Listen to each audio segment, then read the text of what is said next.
Welcome! It is 1 o'clock on the West Coast. It is HugNation time all over the world before we get started.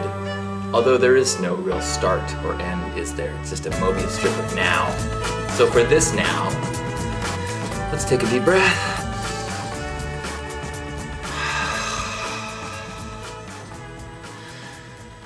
Let go of the day behind us, the day in front of us, the to-do list, the story, the identity, the naggings, the shoulds. Just kind of fall into this moment. Know that this broadcast, this gathering, has a finite ending time, and anything that you need to do, you should do, it'll be waiting for you on the other side. Maybe even with a little less need and should attached to it. So let's just take a moment to think about what's going right in our life. Think about all of our blessings. Think about the amazing opportunities, the sensations, the awareness that is just the gift. Just sink into that gift. Thank you, universe, for all of our blessings. Help us to stay focused on these gifts. Help us to see the miracle in every moment. Amen. So then I was listening to an Alan Watts lecture recently, and he was talking, and you know, I am not a Buddhist scholar, and in fact, I kind of am learning to forgive myself for taking whatever I get from lessons. So if I read a book about building a hut and I read it wrong, but I'm still get something from it, that's okay. And even if I read some sacred texts, or if I read the, you know, and I don't appreciate it or get out of it what the devotees get, that doesn't mean that it's not, you know, a powerful lesson to me. That being said, so he's talking about the Buddha story, the story of the big Buddha sitting, you know, his awakening, and have it being, you know, he was visiting all these ascetics, visiting all these masters and these gurus who are all about basically knocking the body out of its needs through fasting, through sleeping on nails, through all these things that you see these holy men do, and that we often, you know, go to the mountaintop to seek the advice. What should I do to break out of this wheel of suffering?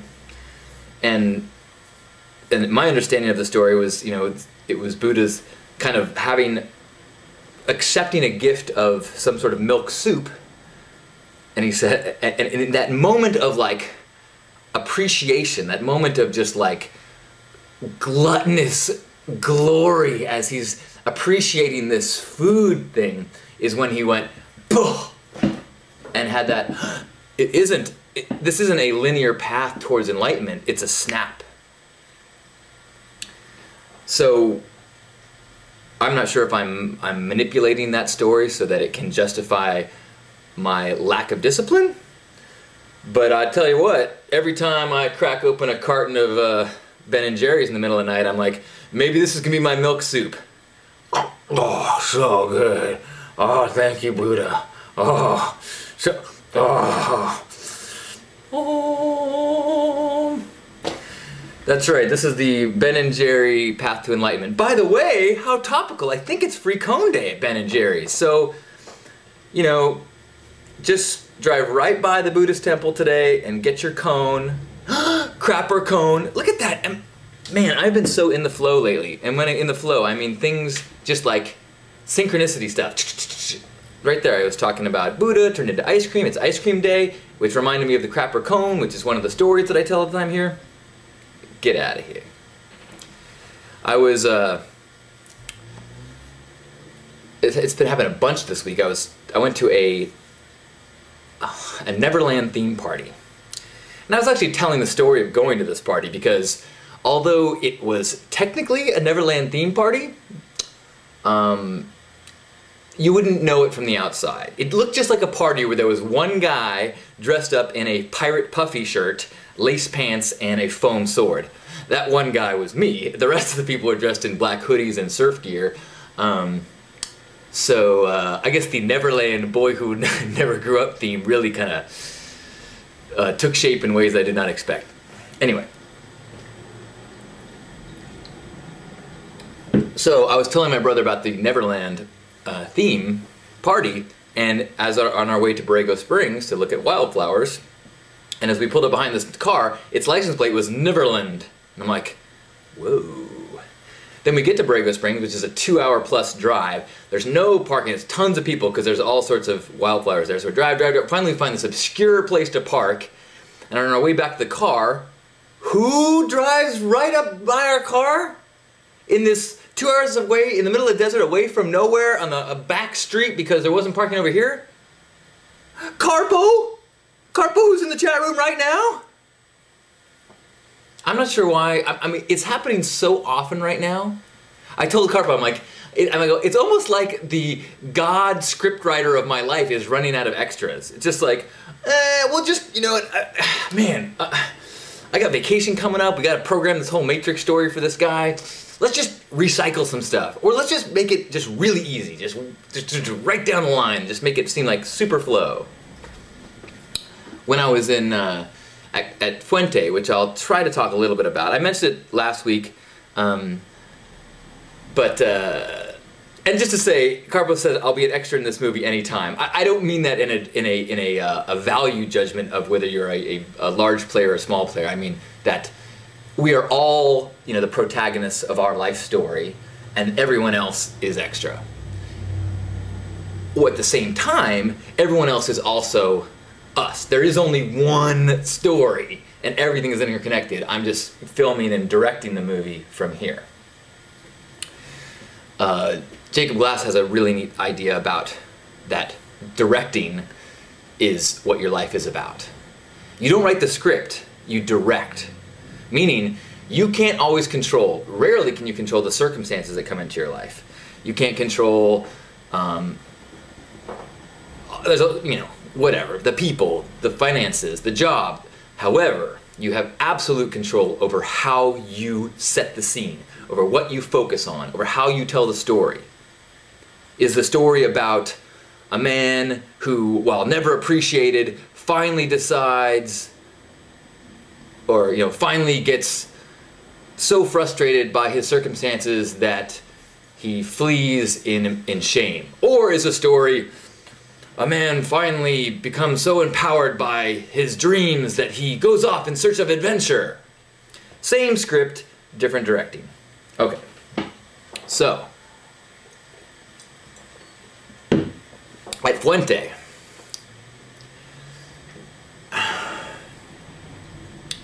Fuente had the kind of feeling that I get at Burning Man, where there's such a high concentration of people thinking about love and personal evolution and openness. Open-heartedness is how I kept talking about people.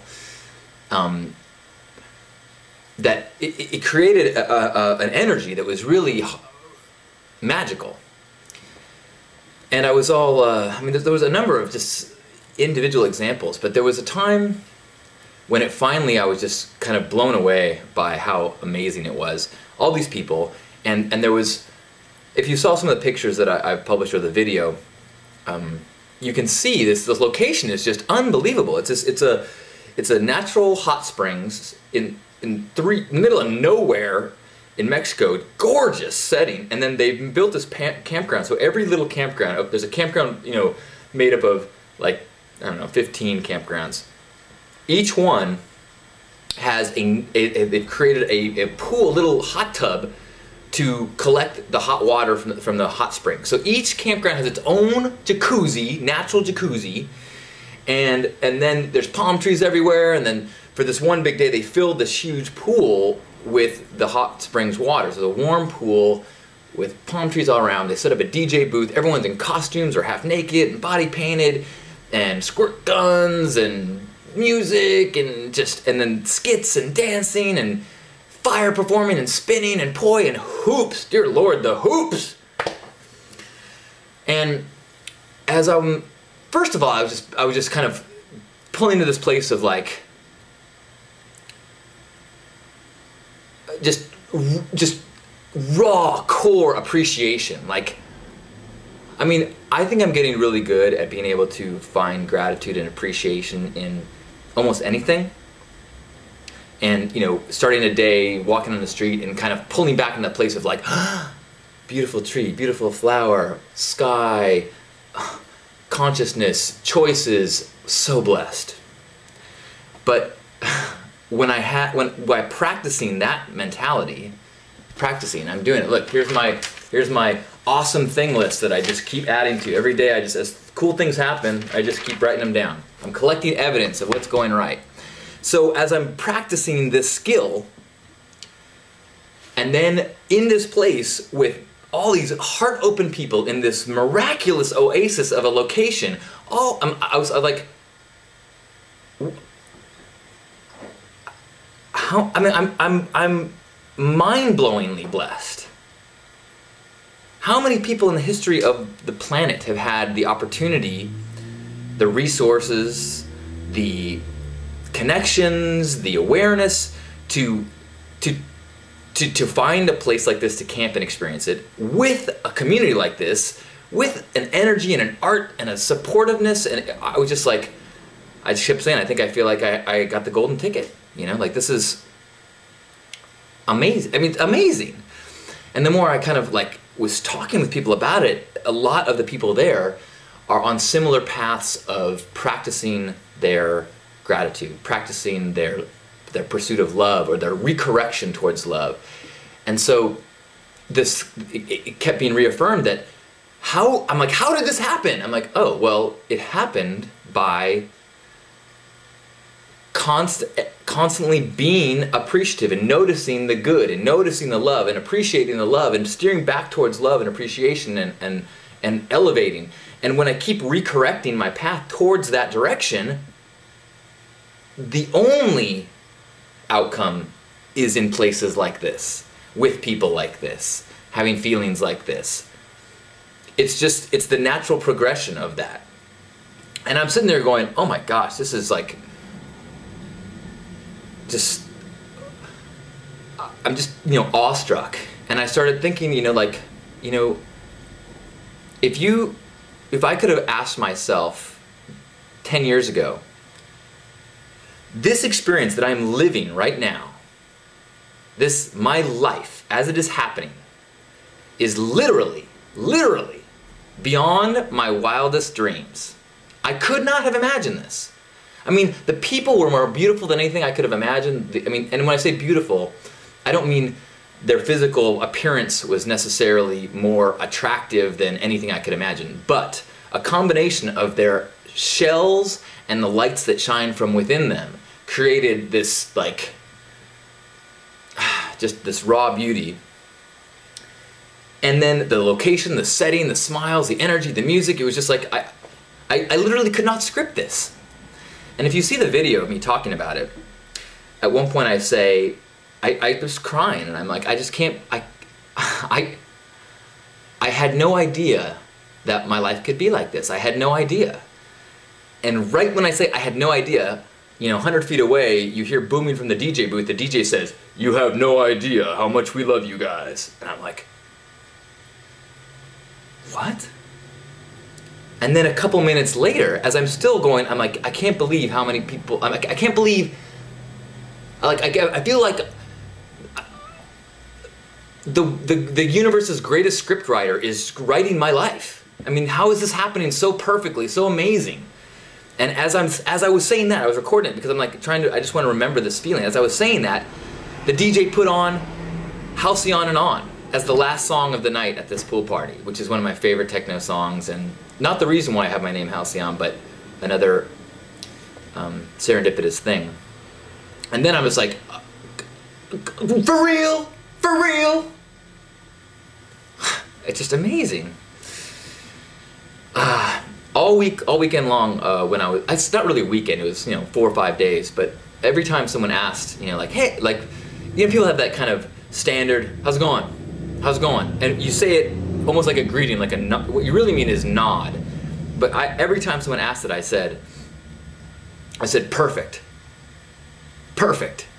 Which sometimes would make people smile, and some people would nod, and some people would, and I'm like, and then the more I was thinking about it, I'm like, you know what? It was perfect when I woke up this morning, and it's just been getting better all day. we're in bonus zone. I feel like I'm in like it's a pinball game, just free ball, free ball, free ball, woo! And then I kind of reconsider my word choice of free ball, considering the amount of, well, anyway. It was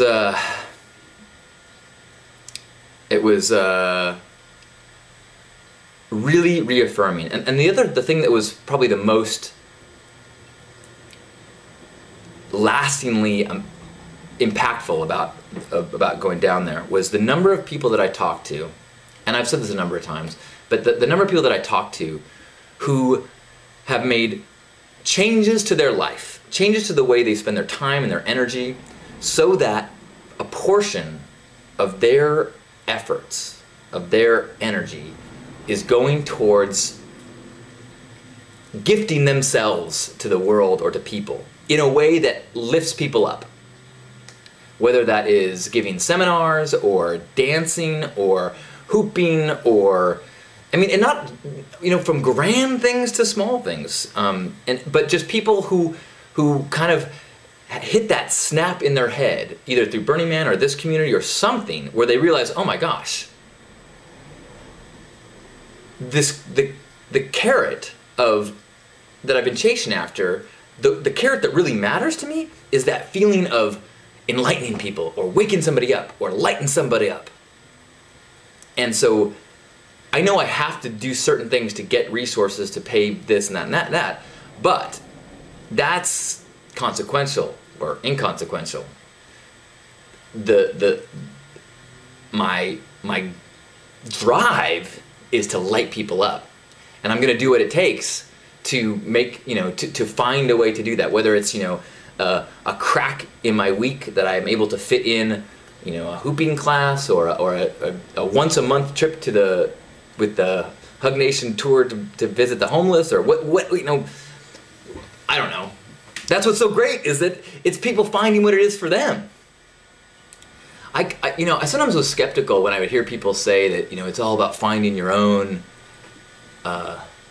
thing, and, you know, everyone can find their, and I wasn't sure, is that true? Everyone can really find their stuff? I feel so blessed that I feel that I am so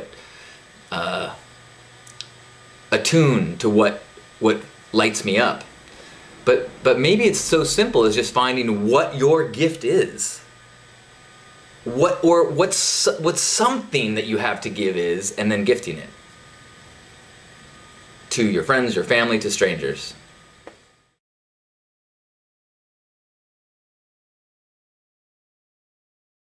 You only live once. Enjoy the color.